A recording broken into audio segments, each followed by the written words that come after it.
fait le point sur le groupe. Le groupe, allez, je vous annonce le groupe. Donc, sont convoqués demain pour le match contre Concarneau, Janin, Camara, Aoussou, Kouassi, Ruiz, So, Gaspard, Obiang, Besnar, Dalmeda, Mouton, Ngom, Seve, Bassouamina, Begraoui, Boli, Boutaïb et Silla. Pas de Kenji? Non. Choix ou... Choix, quelques petits soucis cette semaine, mais non, choix. Choix, il doit partir en sélection, donc c'est dans un souci d'équilibre de groupe par rapport au plan de jeu qu'on mettra en place. Donc choix, il y a Yad Mohamed, donc ça vous a pas échappé, qui est revenu, qui a joué 45 minutes.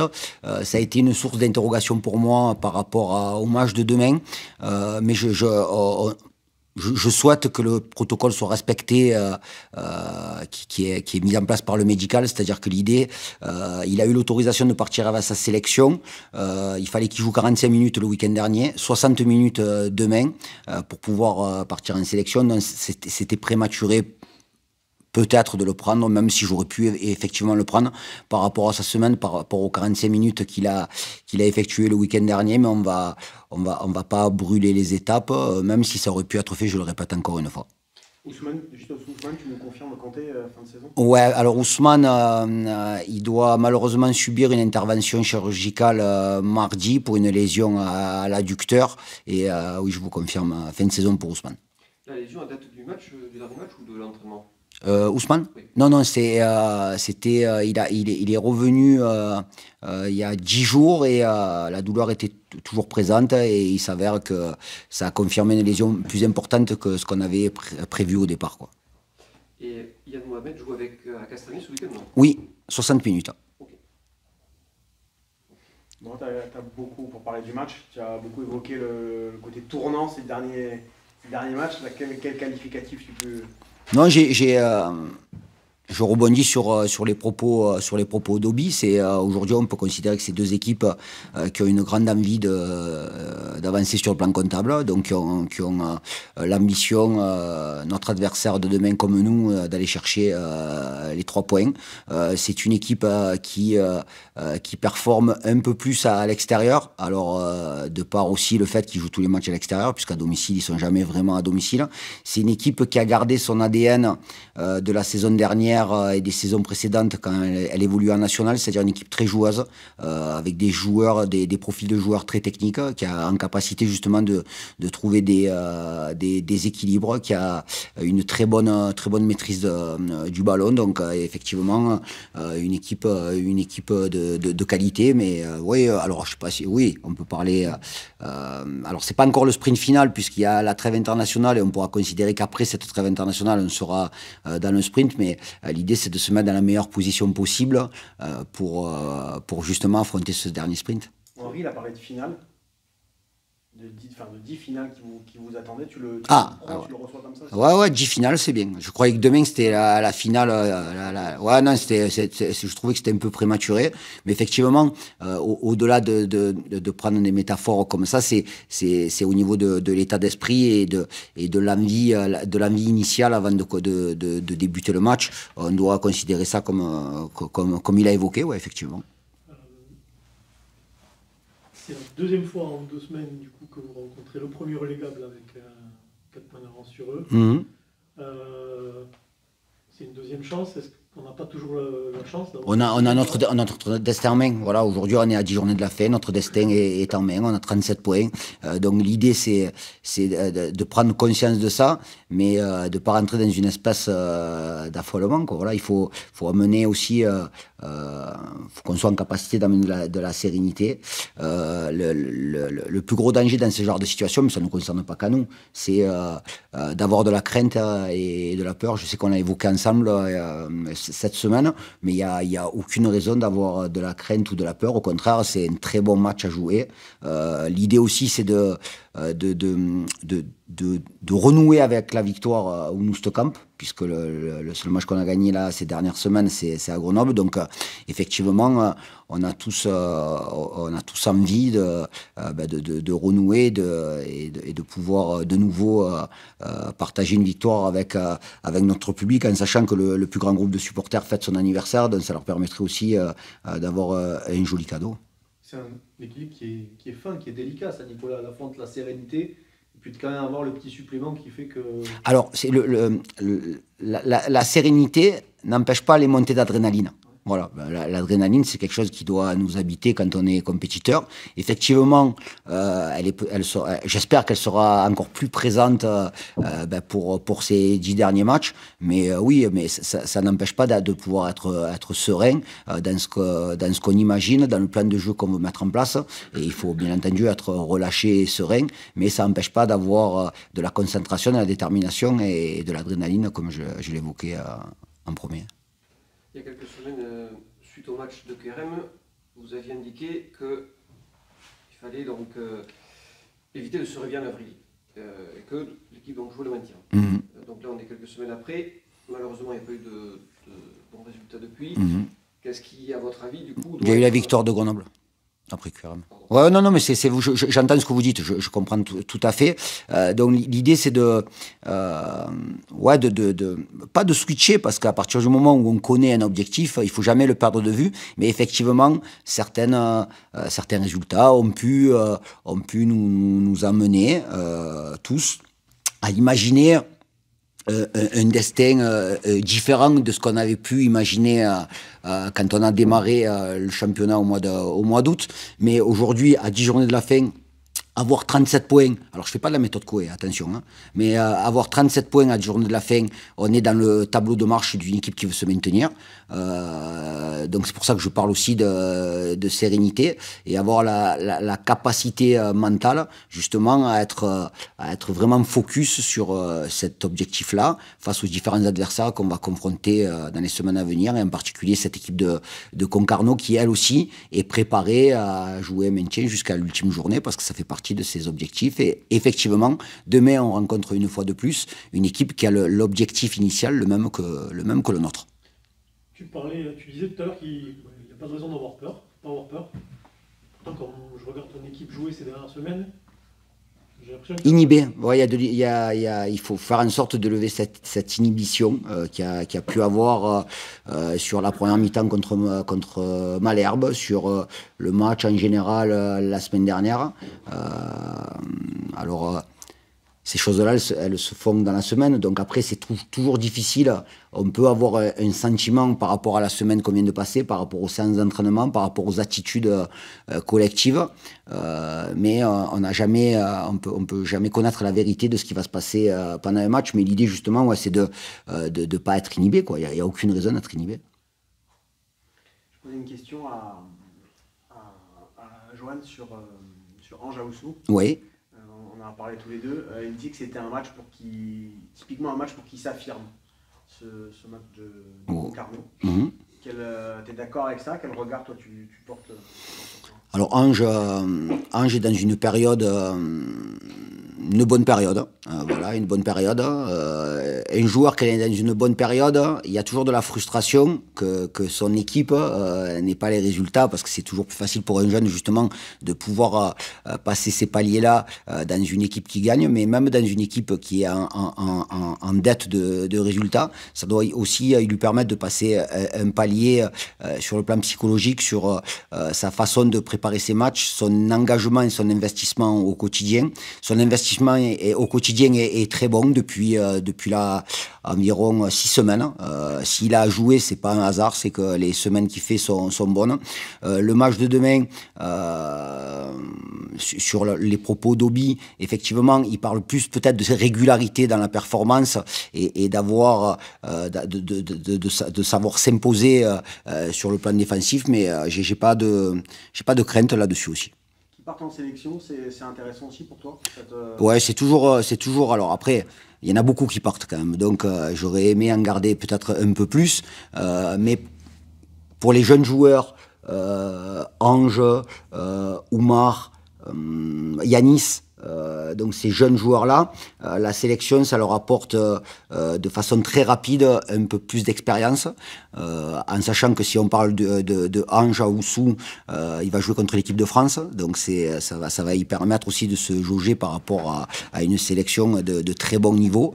Donc voilà, donc effectivement c'est une bonne chose pour lui. Après, quand on les voit partir en sélection, on n'a qu'une envie, c'est de vite les récupérer. Donc bien sûr que c'est très bien pour lui qu'il puisse arriver justement dans un contexte où il est en train de jouer. Mais pour les 8 voire 9 joueurs qui seront appelés avec leur sélection, la meilleure façon de partir en sélection, c'est de partir avec le sentiment du devoir accompli, avec 3 points de plus au niveau collectif. Et là, ils pourront partir avec... Ouais, très bien, c'est très bien, ça serait très bien. Ouais. Est-ce que tu es d'accord si, pour expliquer la période difficile que vous traversez, on peut peut-être un peu plus appuyer sur le fait que ton attaque, elle est moins percutante et surtout moins surprenante, peut-être, bien sûr, pour les adversaires. Est-ce que tu pousses tes attaquants à tenter des choses Oui. On en parlait dimanche. Notamment tes joueurs de côté, très souvent, j'ai regardé les 2 derniers matchs, là, quand ils arrivent face au latéral adverse, très souvent ils font demi-tour alors que c'est pas quelque chose qu'ils faisaient en première partie de saison. Ouais. Les pousse à... Ouais, c'est faire en sorte de trouver des leviers. On peut parler d'organisation, on peut parler d'animation, mais on peut parler d'attitude individuelle pour aller chercher le duel. Quand on évoque les duels, on évoque automatiquement l'aspect défensif, mais aussi l'aspect offensif. Pour rebondir sur ce que tu viens de dire, les chiffres parlent par rapport à ça. Puisque sur les 9 matchs que nous avons effectués sur la phase retour, on est 19e attaque. Voilà, parce qu'on a marqué 7 buts, et la dernière attaque, c'est le VFC qui a dû marquer 6 buts. Donc oui, on a très souvent pointé du doigt notre animation défensive, parce qu'effectivement, on a encaissé beaucoup de buts, mais tant que notre animation offensive était de bonne facture et qu'on était en capacité de marquer, on avait quand même des points, on récoltait des points, on récoltait des résultats, et automatiquement, là, quand on est un peu moins performant sur le plan offensif, ben là, on s'aperçoit effectivement, et donc l'idée, c'était justement les propos qu'on a pu avoir cette semaine, les discussions qu'on a pu avoir avec les joueurs, c'était de pas montrer du doigt qui que ce soit, quelles que soient les lignes, que ce soit les lignes défensives, et de faire en sorte aussi de prendre conscience que si on est en crise de résultats actuellement, c'est qu'on marque aussi moins de buts. Il y a moins de confiance aussi. J'étais à l'entraînement cette semaine et 2 fois en fin de séance, je t'ai vu envoyer des joueurs au vestiaire sur quelque chose de bien. C'est une manière aussi de clôturer leur journée d'entraînement sur un geste positif, oui. Travail sur de la confiance, ça. Oui. Tu sens qu'il y en a besoin. Alors après, le footballeur et le sportif en général, il a toujours besoin de confiance. Et nous, le staff, on a un rôle prépondérant dans ce facteur-là, quoi. Voilà, de leur permettre, quand je parle de sérénité, la sérénité doit aussi amener la confiance. Une fois de plus, je vais parler du rôle essentiel des joueurs d'expérience. Voilà, donc que ce soit les joueurs offensifs ou les joueurs défensifs. Donc oui, on doit insuffler ça. Voilà, on doit prendre conscience de la situation. Vous savez, dans ces périodes-là, il peut y avoir beaucoup de discussions dans la semaine, mais là, l'idée, justement, c'est une fois que la conf sera finie, d'arrêter de parler et d'avoir qu'une envie, c'est d'être impatient de rentrer demain à 19h pour faire un match abouti. Et en plus, vous ne prenez pas l'avion pour... Pas d'avion pour le Moustecamp, donc on sera à l'heure. Justement, le Moustecamp, il y a un moment, on parlait que vous n'avez pas gagné. Est-ce que tu as peur qu'il y ait une crainte qui s'installe par rapport à ce... Je le répète, Nico, ni peur ni crainte. Non. Alors, j'ai même pas peur de la peur ou de la crainte qui puisse s'installer. Non, c'est être lucide. C'est-à-dire, c'est pour moi, je crois que ça fait 2 fois que je le dis, donc ça doit être vraiment important pour moi. On ne veut pas faire de méthode couée. Voilà, il faut être conscient de ce qu'on fait moins bien, mais faire en sorte de retrouver cet équilibre-là entre notre animation def et notre animation off. Et la meilleure des choses, quelles que soient les organisations, quels que soient les 11 joueurs qui débuteront le match et quels que soient les 5 joueurs qui seront amenés à terminer le match, c'est d'être engagé et enthousiaste dans tout ce qu'ils font. On peut juste faire un point sur les sélectionnés. Oui. Donc il y a les 3 en U23, c'est ça? Aoussou, Begraoui et Ngom. Ah non, Ngom, c'est avec l'équipe numéro 1. Ok, ouais. Après, donc, il y Jordi Gaspard, Kenji Boto, donc Oumar Ngom, Yanis Begraoui, Mons Baswamina, Moussa Silla, qui va honorer sa première sélection avec le Mali. Jordi aussi, ça va être sa première.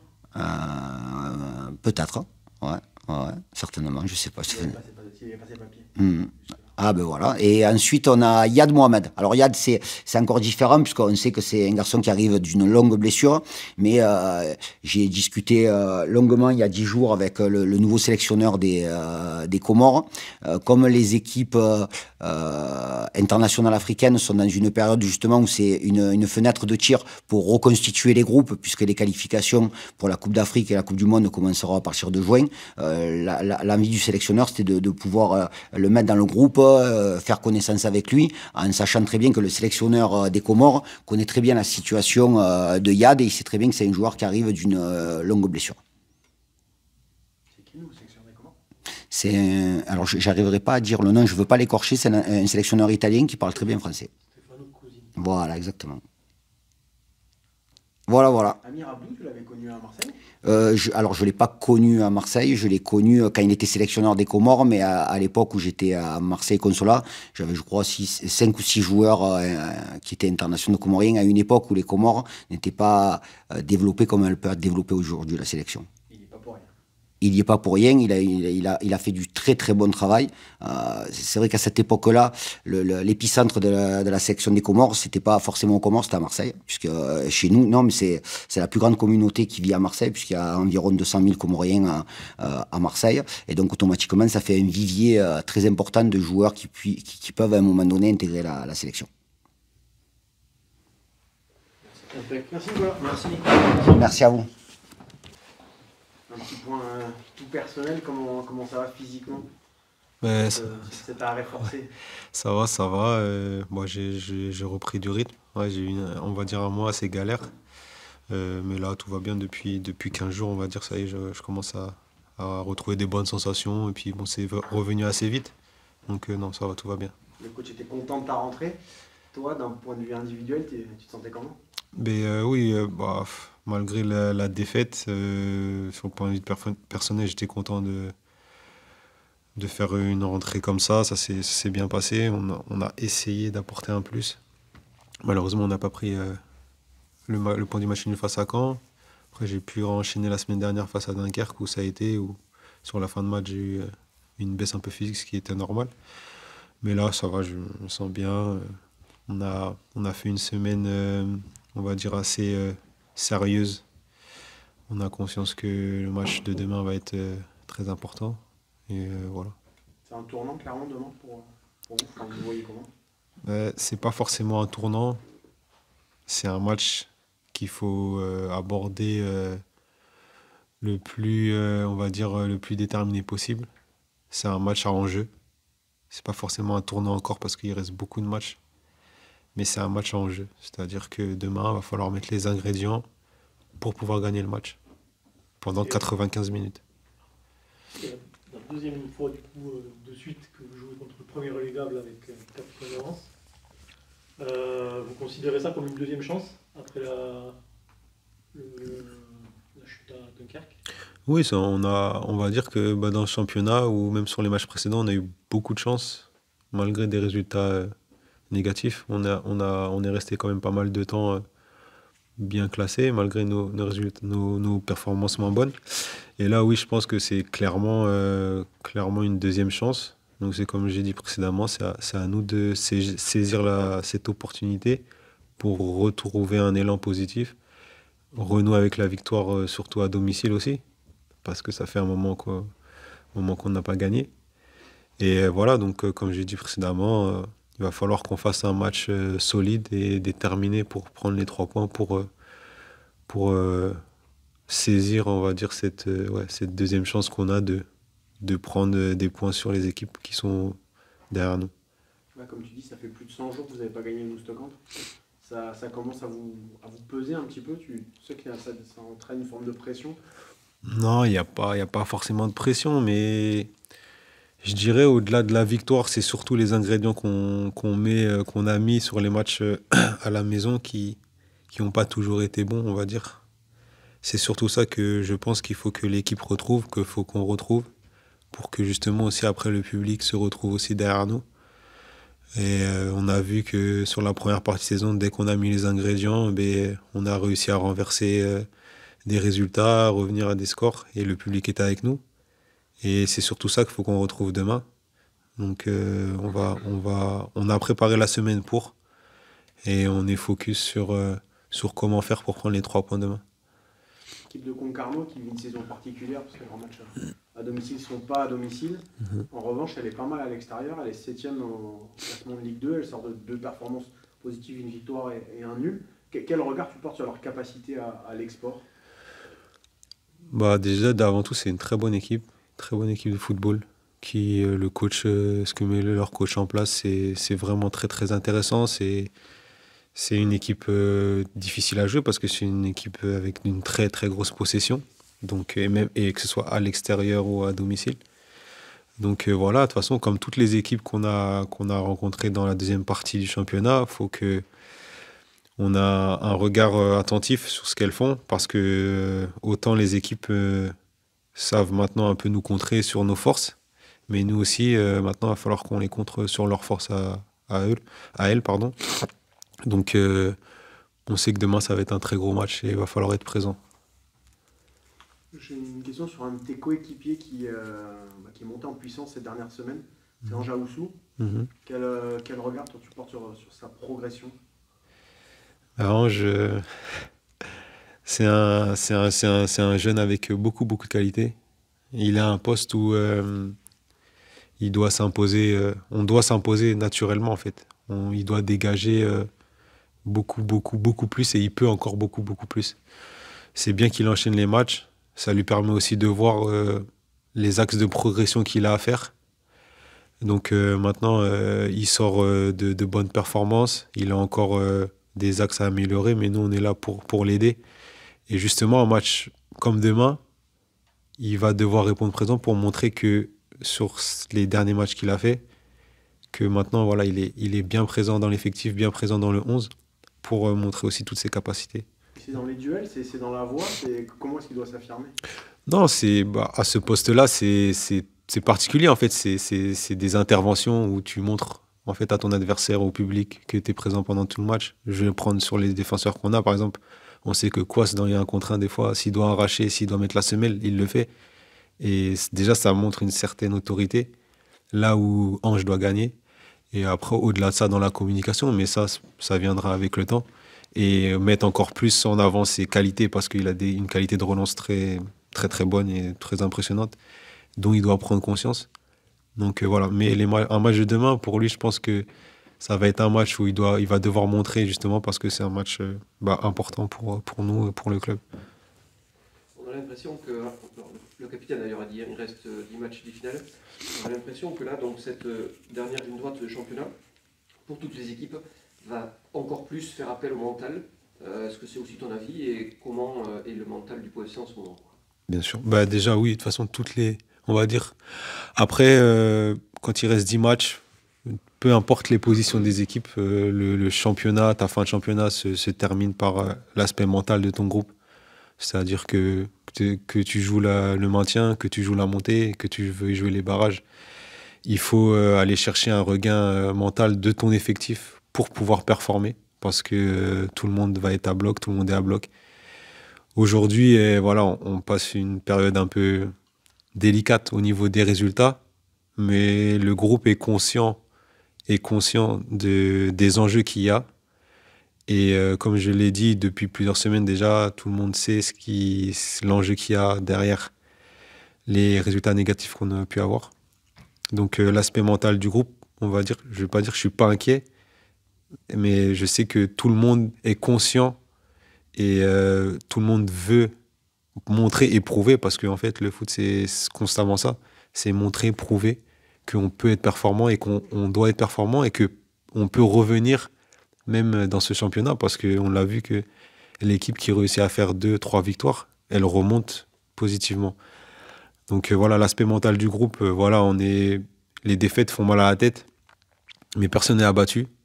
On a un groupe de soldats, tout le monde est conscient. Et pour demain, on est prêt à aller, comme on dit, à la guerre pour prendre les 3 points. Au départ de la saison, le FC est toujours programmé pour jouer le maintien. Cette idée est peut-être un peu disparue après votre première partie de saison et c'est peut-être difficile de remettre le bleu de chauffe. C'est pas forcément difficile. Le seul problème dans le sport de haut niveau, c'est de savoir que si on veut durer dans la performance, c'est une remise en question permanente. On a fait une très bonne première partie de saison. On a commencé différemment la deuxième. Et je pense qu'il faut que on remette, comme j'ai dit, les ingrédients qu'on a su mettre, sachant que les équipes maintenant nous connaissent, nous voient, nous perçoivent différemment. Donc voilà, on est toujours programmé pour jouer le maintien parce qu'on le voit, là, au jour d'aujourd'hui, on a des mauvais résultats. Donc on est dans la spirale du maintien. Et il faut qu'on switch sur le fait qu'on a fait une bonne première partie de saison. Beaucoup d'équipes ont fait des bonnes premières parties de saison. Mais si on veut durer dans le championnat, c'est remettre les ingrédients pour performer et pour renouer avec la victoire. Le week-end dernier a été marqué par un déplacement avec une configuration assez inhabituelle, un avion qui a été décalé extra. Alors, bien sûr, sans chercher d'excuses, ça a quand même totalement perturbé la préparation du match. Oui, ça perturbe la préparation du match, mais on est professionnel. Donc, moi, je ne remets pas la faute sur... personnellement, et même le groupe, on ne remet pas la faute sur ça. On est professionnel, on doit être apte à passer au-dessus de beaucoup de choses, même le jour du match. Et voilà. Alors, sans trop revenir sur le match, mais simplement, on savait que Dunkerque, c'est quand même la meilleure équipe en ce moment en Ligue 2. Alors, est-ce qu'il faut attribuer le résultat à ça? Est-ce qu'il était vraiment très bon? Ou est-ce que vous aussi, vous n'avez pas été un peu en dedans par rapport même aux dernières semaines? Au-delà de ça, on sait que Dunkerque, en ce moment, comme vous l'avez dit, c'est l'équipe la plus performante. On le savait. Donc on savait que ça allait être vraiment dur. Nous, on a essayé de faire en sorte justement de commencer le match en se disant que c'est la meilleure équipe du moment. Donc il va falloir être cohérent, attentif, concentré jusqu'au bout. Et voilà, comme j'ai dit, sur ce genre de match, c'est des détails. Parce qu'on arrive à un temps du match où il y a peut-être un peu de fatigue. Eux, ils sont en confiance. La réussite tourne en leur faveur.